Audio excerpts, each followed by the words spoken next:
The morning air was crisp and cool as passengers bustled through Ronald Reagan Washington National Airport.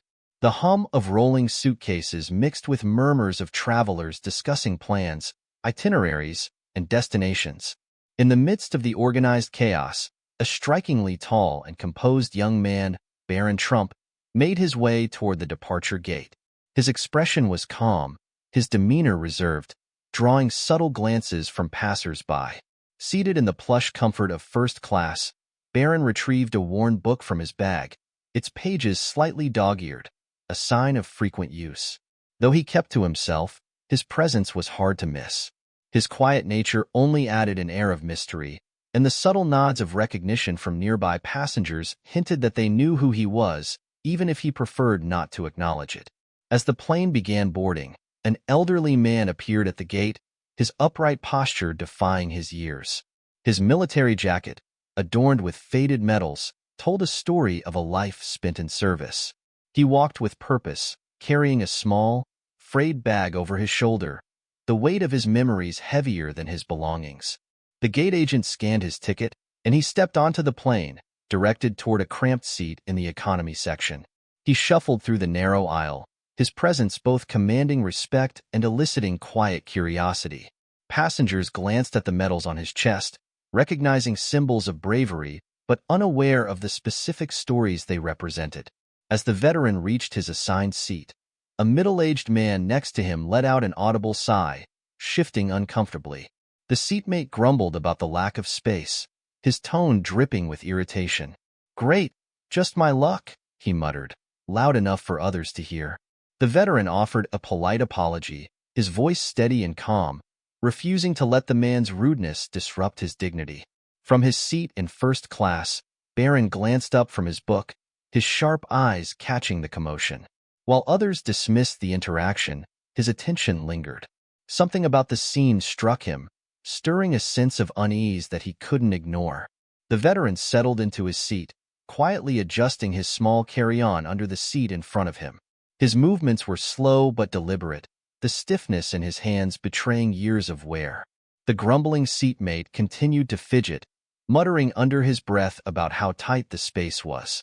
Despite the man's lack of courtesy, the veteran managed a faint smile, his eyes kind but tired. Passengers nearby began to notice the dynamic, some casting sympathetic glances toward the elderly man while others looked away, uncomfortable with the scene. The veteran, however, maintained his composure. Years of discipline had taught him to rise above such petty discomforts. Barron observed from afar, his mind wrestling with the contrast before him. Here he was, seated in first-class luxury with ample space to stretch out, while a man who had clearly given so much sat crammed in the back, treated with little more than indifference. The disparity gnawed at him, and he couldn't bring himself to look away. The plane continued boarding, the aisles bustling with passengers stowing bags and finding their seats. The flight attendants moved efficiently, their cheerful greetings masking the stress of ensuring everyone settled in time. Barron watched one of them, a woman with a bright smile and an air of authority, assist a family struggling to organize their luggage. An idea began to form in Barron's mind, clear and resolute. He had been raised to recognize the value of humility and the importance of stepping up when it mattered. The unease he felt watching the veteran struggle was now a call to action, one he could no longer ignore. He pressed the call button. A soft chime sounded, and the flight attendant turned toward him, her smile unwavering. "Yes, sir. How can I assist you?" she asked as she approached. Barron gestured subtly toward the back of the plane. "That man," he said, his voice low but steady. "The veteran in the economy seat. Can you tell him I'd like to switch seats with him?" The flight attendant blinked, surprised by the request. "Switch seats?" she repeated, as though confirming she'd heard correctly. "Yes," Barron said firmly. "I'll take his seat in economy. He can sit here." For a moment, the flight attendant hesitated, processing the unexpected offer. Passengers in nearby first-class seats overheard and exchanged puzzled looks. A murmur of disbelief rippled through the cabin. "Why would he do that?" someone whispered. But Barron remained unbothered by the reactions. "Some people deserve it more," he explained simply, his voice carrying a conviction beyond his years. The flight attendant nodded, her expression softening as she recognized the sincerity in his eyes. "I'll let him know," she said. As she made her way to the back of the plane, Barron leaned back in his seat, feeling a sense of resolve. This was a small gesture, he thought, but one that felt profoundly necessary. The flight attendant navigated the narrow aisle with practiced ease, her thoughts still lingering on Barron's unexpected request. She approached the elderly veteran, who was now seated quietly, his hands resting on his lap. Despite the cramped conditions and his seatmates' continued grumbling, the veteran exuded an air of calm dignity. "Excuse me, sir," she said softly, crouching slightly to be at his eye level. The veteran looked up, his weathered face kind but marked by years of experience. "Yes," he replied, his tone courteous but cautious. "There's a passenger in first class who would like to switch seats with you," she explained. "He believes you deserve the upgrade." The veteran's eyes widened slightly in surprise. "Switch seats? With me?" he asked, his voice carrying a hint of disbelief. He glanced instinctively toward the front of the plane, as if searching for the mysterious benefactor. "Yes," the flight attendant confirmed. "He insists." For a moment, the veteran hesitated. His pride and sense of humility made the idea of accepting such generosity feel almost uncomfortable. "That's very kind," he said, his voice softening, "but I don't want to impose." The flight attendant smiled warmly. "I think he'd be disappointed if you didn't accept," she assured him. He said, "Some people deserve it more." The veteran sat silently for a moment, processing the gesture. The words, "some people deserve it more," echoed in his mind, carrying an unexpected weight. Finally, he nodded, his gratitude apparent in the way his shoulders relaxed. "If he's sure, I'll accept," he said quietly. The flight attendant beamed. "Let me help you with your things," she offered, reaching for his small carry-on. As the two made their way toward the front of the plane, passengers in the economy section began to notice. Whispers of curiosity filled the cabin, their eyes following the veteran as he walked forward. In first class, the reactions were even more pronounced. Some passengers looked puzzled, others intrigued, while a few seemed visibly moved by the act of kindness unfolding before them. When the veteran arrived at the first-class seat, he was greeted by Barron, who stood to meet him. For a brief moment, their eyes met, a silent exchange of mutual respect. "Thank you, young man," the veteran said, his voice steady but tinged with emotion. "No need to thank me," Barron replied simply. "You've done more for this country than I ever could. This is the least I can do." The veteran placed a hand on Barron's shoulder, his grip firm yet gentle. "Your grandfather would be proud," he said, though he wasn't sure why the words came to him so instinctively. Barron offered a small smile, nodding slightly. "Enjoy the seat," he said before turning to make his way toward the back of the plane. Barron walked down the aisle toward the economy section with quiet confidence, ignoring the whispers and curious glances that followed him. As he reached the cramped seat once occupied by the veteran, he folded his tall frame into the small space without a hint of complaint. He picked up his book again, turning a page as if nothing had happened. Meanwhile, the veteran settled into the first-class seat, his hands resting on the armrests as he took in his new surroundings. The soft leather, the extra legroom, and the attentive service were luxuries he hadn't experienced in decades, if ever. A flight attendant quickly approached, offering him a blanket and a drink. "Would you like anything else, sir?" she asked kindly, her demeanor warm and respectful. The veteran shook his head, his voice humble. "This is more than enough. Thank you." As he leaned back in his seat, a wave of gratitude washed over him, not just for the physical comfort, but for the recognition, the simple acknowledgement of his service. It wasn't the seat itself that mattered. It was the gesture, the understanding that his sacrifices had not gone unnoticed. Back in economy, Barron flipped another page of his book, seemingly unbothered by the cramped quarters or the curious stares of his fellow passengers. A few people nearby exchanged hushed comments, marveling at what they just witnessed. "That's the kid from first class, isn't it?" one woman whispered to her husband. "Yes," the man replied, nodding. "He gave up his seat for that veteran. Can you believe it?" The atmosphere in the plane began to shift. What had started as a routine flight was now infused with a quiet sense of admiration and respect. Barron, however, remained focused on his book, uninterested in the attention his actions had garnered. As the plane began to taxi for takeoff, the whispers subsided, leaving behind a feeling of warmth and camaraderie that spread subtly through the cabin. The gesture, though small in the grand scheme of things, had touched the hearts of everyone who had witnessed it. Barron adjusted his position in the cramped economy seat, his long legs squeezed into the tight space. Yet, he showed no signs of discomfort or irritation. His focus remained on the book in his hands, his expression calm and content.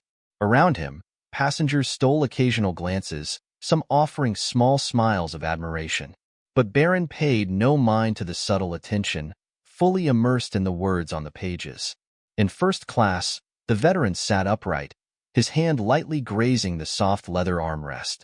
The sensation felt almost foreign, a stark contrast to the harsh conditions he had endured during his years of service. The flight attendant approached again, this time carrying a tray with a glass of sparkling water and a small bowl of mixed nuts. "Here you are, sir," she said warmly. The veteran hesitated for a moment, then accepted the offering with a gracious nod. "Thank you," he said, his voice steady but filled with quiet gratitude. As he sipped the water, his eyes wandered around the cabin, taking in the subtle luxuries, soft lighting, spacious seating, and the quiet hum of polite conversations. It was a world far removed from the one he had known, and for a moment, he allowed himself to relax, sinking into the comfort. Passengers nearby noticed the switch, their curiosity piqued by the unfolding story. Whispers drifted through the air, recounting what they had seen. "Did you see that young man give up his seat?" a woman in first class murmured to her husband. "I did," he replied, his tone impressed. "Not something you see every day, especially not from someone so young." In economy, a flight attendant approached Barron, offering him a beverage. "Would you like something to drink, sir?" she asked politely. Barron looked up, his expression kind but firm. "No, thank you," he replied. He returned to his book, his focus unwavering. The juxtaposition of the two scenes, the veteran savoring his unexpected comfort and Barron adjusting seamlessly to the simplicity of economy, created a poignant image. It wasn't about the seats, after all. It was about the kindness that connected them, an unspoken bond now shared between two strangers. As the plane reached cruising altitude, the veteran found himself drawn into a quiet conversation with the woman seated next to him. She was in her early 50s, with a warm smile and a curious glint in her eyes. "That was quite a gesture from that young man," she remarked, her voice low yet sincere. The veteran nodded slowly. "It was," he said. "I didn't expect anything like this when I boarded the plane." The woman tilted her head, intrigued. "If you don't mind me asking, sir, what's your story? Those medals on your jacket, they must mean something significant." The veteran hesitated, his gaze dropping momentarily to the faded ribbons on his chest. The memories they represented were both vivid and distant, a mixture of pride and pain. Finally, he spoke, his voice steady but reflective. "Decades ago, I served in Vietnam," he began. "When I returned, things were different. It wasn't an easy time for soldiers. Many of us struggled to adjust, to rebuild our lives. I was no exception." The woman listened intently, her expression empathetic. "For a long time, I drifted. Jobs were hard to come by. Housing was even harder. I thought I'd never get back on my feet," he continued. His eyes grew distant, as though he were looking back through the haze of time. "But then, someone gave me a chance. A man named Fred Trump." The woman's eyes widened slightly. "Fred Trump?" she repeated, recognizing the name. The veteran nodded. "Yes, he owned some properties back then. I didn't know him personally, but when I reached out, he offered me a place to stay and a job. No questions asked. He didn't expect anything in return, just wanted to help." He paused, his voice softening with emotion. "That kindness changed my life. It gave me a foundation, a chance to rebuild. I never forgot that." The woman's gaze flicked toward Barron in the economy section, the pieces slowly falling into place. "Fred Trump was his grandfather, wasn't he?" she asked gently. The veteran nodded again, a faint smile crossing his face. Yes, and now his grandson has shown me the same kindness. It's like history repeating itself. The two sat in silence for a moment, the weight of the revelation settling between them. Around them, passengers nearby who had overheard the story exchanged quiet, thoughtful glances. The connection between the past and the present was profound, a reminder of how acts of kindness could ripple across generations. As the veteran leaned back in his seat, he closed his eyes briefly, a sense of peace washing over him. This moment, he realized, was more than just a simple seat swap. It was a testament to the enduring impact of compassion and the power of paying it forward. The veteran opened his eyes and glanced at the woman beside him, who was still processing the profound connection he had just shared. A few passengers nearby were subtly leaning closer, drawn to the heartfelt story. He straightened his posture, his voice now carrying a quiet strength. "Fred Trump once told me," the veteran began, his words deliberate, "that men like me, veterans, had already given so much to this country. He said, 'You served this country. It's the least we can do.' I've carried those words with me ever since." The woman nodded, her eyes glistening with emotion. "It's remarkable," she said softly. "The kindness you experienced has clearly stayed with you all these years." The veteran smiled faintly, his gaze now shifting to the front of the plane. "And now," his grandson Barron, "has shown me the same kind of kindness. It's as if it runs in the family." The story began to ripple further as other passengers who had overheard the exchange started whispering to one another. Across the aisle, a middle-aged man spoke up, his voice steady yet tinged with emotion. "My grandfather was a Vietnam veteran too," he said, addressing the veteran. "He used to tell me stories about how hard it was when he came back. But he also spoke about the strangers who helped him along the way, giving him hope when he had none." The man paused, looking directly at the veteran. "Hearing your story reminds me of my grandfather. Thank you for your service and for sharing this." The veteran nodded in appreciation, his weathered face softening with gratitude. Nearby, a young mother cradling her infant chimed in, her voice gentle but firm. "My father always believed in passing on kindness. He used to say that small gestures could change someone's life. I think what that young man did today is proof of that." The cabin began to hum with quiet stories of compassion, each tale weaving into the next like threads in a tapestry. The veteran listened intently, his heart swelling with a sense of connection and belonging he hadn't felt in years. As the plane cruised smoothly through the sky, the atmosphere in the cabin continued to transform. Conversations that had once been about mundane travel plans now revolved around stories of gratitude, resilience, and the impact of seemingly small actions. A flight attendant who had been serving in the economy section approached the veteran, her expression thoughtful. "Excuse me, sir," she said softly, her voice brimming with sincerity. "I just wanted to thank you. My brother served in Iraq, and hearing stories like yours makes me appreciate him, and all of you veterans, even more." The veteran's lips curled into a gentle smile. "Thank you for saying that," he replied warmly. "And thank your brother for his service." The attendant lingered for a moment, then turned to address the passengers nearby. "It's moments like these," she said, her voice carrying through the quiet cabin, "that remind us how much we owe to those who've served and how important it is to recognize and appreciate them." A ripple of nods and murmurs of agreement spread through the rows of seats. In economy, Barron continued to read, seemingly unaffected by the growing attention. Yet, those seated around him couldn't help but feel inspired by his quiet humility. A young man seated 2 rows behind Barron leaned forward to speak to the person beside him. "It's not every day you see someone so young do something so selfless," he remarked, "especially when they come from a world of privilege." The person beside him nodded. "It's a reminder that kindness doesn't depend on who you are or what you have. It's about what you choose to do." The sentiment echoed throughout the cabin, creating an atmosphere of reflection and admiration. What had started as a simple gesture of kindness was now a catalyst for something much larger, a shared moment of humanity that connected everyone on the flight. Back in first class, the veteran took a deep breath, letting the warmth of the moment wash over him. He glanced out the window, the endless expanse of clouds reminding him of the vastness of life and the unexpected connections it could bring. Today, he realized, wasn't just another journey. It was a reminder of the enduring power of kindness and the chain of compassion that could span generations, touching lives in ways he had never imagined. As the plane glided steadily through the sky, the atmosphere in the cabin became almost sacred. Stories of kindness continued to ripple outward, touching everyone who heard them. What had started with one small act by Barron now wove a tapestry of shared experiences, each passenger contributing a thread. The elderly veteran, still seated in the luxury of first class, listened with quiet reverence to the stories being shared around him. He looked toward the woman who had been his seatmate, her eyes reflecting the same awe he felt.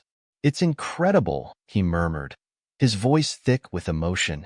"You never realize how deeply kindness can resonate, how it can inspire others to reflect on their own lives." Further down the aisle, a flight attendant lingered near the economy section, her expression thoughtful.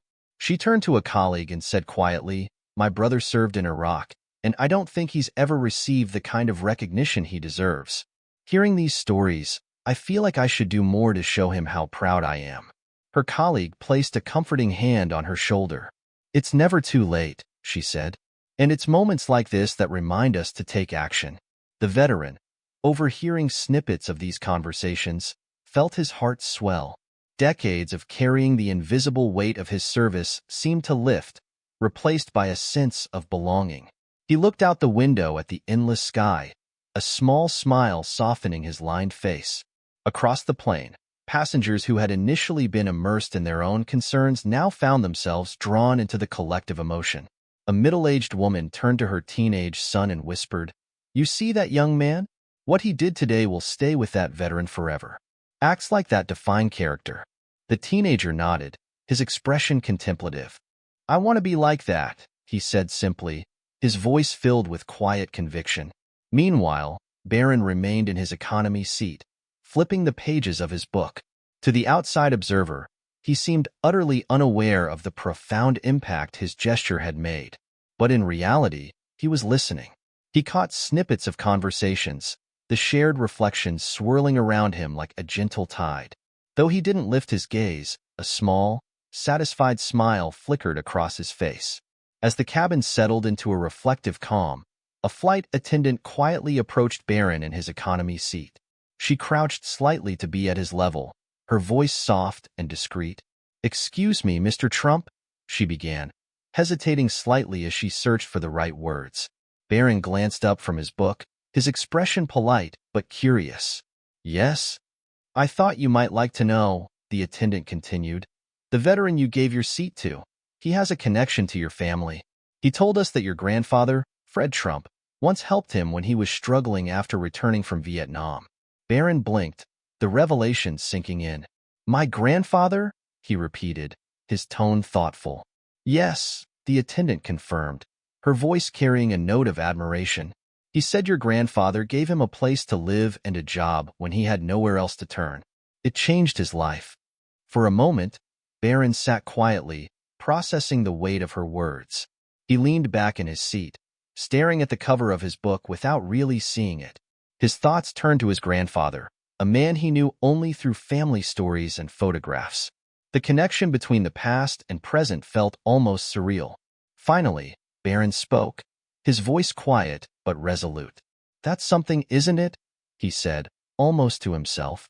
The flight attendant nodded, sensing the significance of the moment. "It is," she agreed. As the attendant returned to her duties, Barron leaned back in his seat, his mind churning with newfound awareness. His small act of kindness had not only honored the veteran, but also carried forward a legacy of compassion that had been instilled in his family long before him. The realization filled him with quiet pride, not for himself, but for the values his family had passed down. It wasn't about grand gestures or public recognition. It was about doing what was right, even when no one was watching. Barron closed his book, staring out the window at the endless expanse of clouds. In that moment, he felt an unspoken connection to his grandfather, as if the act of kindness had bridged the gap between generations. And for the first time, he fully understood the power of a simple, selfless gesture. As the plane began its descent, a quiet anticipation filled the cabin. Passengers who had witnessed the exchange earlier now sat in reflective silence, their thoughts still lingering on the heartfelt stories shared mid-flight. The veteran, seated comfortably in first class, stared out the window, his mind alive with memories of a life shaped by struggle, resilience, and kindness. When the plane finally touched down and the seatbelt sign turned off, the veteran felt a sudden urge to thank Barron in person. Gathering his belongings, he rose from the plush first-class seat, adjusting his military jacket as he prepared to walk back to economy. Passengers watched as he made his way down the aisle, his medals catching the soft glow of the cabin lights. He stopped in front of Barron's seat, standing tall despite the years etched into his frame. Barron looked up from his book, surprised but composed. "Barron," the veteran began, his voice steady but filled with emotion. "I just wanted to thank you, face to face, for what you did today. You didn't have to give up your seat, but you did it without hesitation. That kind of kindness, it means more than you know." Barron stood, his height making him tower slightly over the older man. "It was the right thing to do," he replied simply, his tone sincere. "You deserved it more than I did." The veteran smiled, a mix of gratitude and respect in his expression. "You know," he said, his voice softening, "your grandfather once helped me when I had nowhere else to turn. What you did today, it reminded me of him. You've continued his legacy of kindness, and for that, I thank you."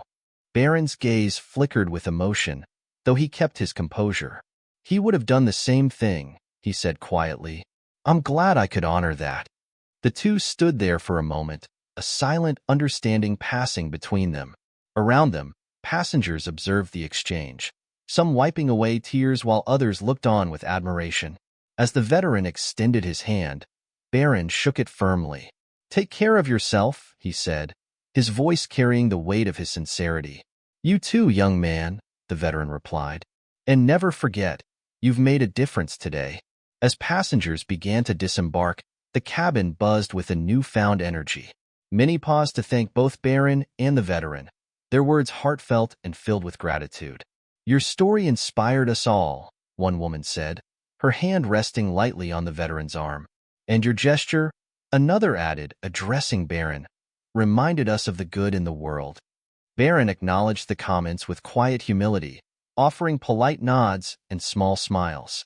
For him, the act had been natural, nothing extraordinary, but seeing how deeply it had resonated with others left him reflective. At baggage claim, the veteran lingered for a moment, watching as passengers went their separate ways. He noticed Barron standing a few feet away, phone in hand. Barron typed a quick message to his family. Grandpa would have been proud of today. Sliding the phone back into his pocket, Barron turned and caught the veteran's eye. The older man gave him a nod of approval, his expression one of quiet pride. As they parted ways, the moment lingered in the air, a powerful reminder of how simple acts of kindness could ripple outward, touching lives in ways both seen and unseen. For the passengers, the flight was more than a journey from one city to another. It was a journey into the heart of humanity. They left the airport carrying not just their luggage, but also a renewed belief in the power of compassion. And for Barron and the veteran, the encounter marked a full-circle moment, a bridge between generations that proved kindness was timeless and its impact boundless. The flight was over, but its impact lingered far beyond the journey. What had started as a quiet act of kindness from a reserved teenager had blossomed into a tapestry of shared humanity, weaving together the lives of strangers who, for a few hours, were united by a simple truth. Kindness has the power to transform. Barron Trump returned home with a deeper understanding of his family's legacy and the quiet strength that comes from doing what is right. The veteran, too, carried something new, a renewed sense of hope, knowing that the values he had cherished for decades still lived on in the hearts of others. For the passengers, the flight was a story they would carry for years, a reminder of how small gestures can ripple outward, connecting lives in profound and unexpected ways. And so, the day ended not with fanfare, but with a quiet, powerful truth. Kindness, no matter how simple, can leave an indelible mark. It bridges generations, inspires others, and reminds us all of the shared humanity that binds us together. Thank you so much for taking the time to listen to this story. We hope it touched your heart and reminded you of the power of kindness and connection. If you enjoyed this video and want to hear more inspiring stories like this, don't forget to like the video, subscribe to our channel, and hit the notification bell so you never miss an update. Your support means the world to us, and together, we can spread more positivity and hope. Feel free to share this story with your friends and family. It might just brighten someone's day. Thanks again for watching, and we'll see you in the next video.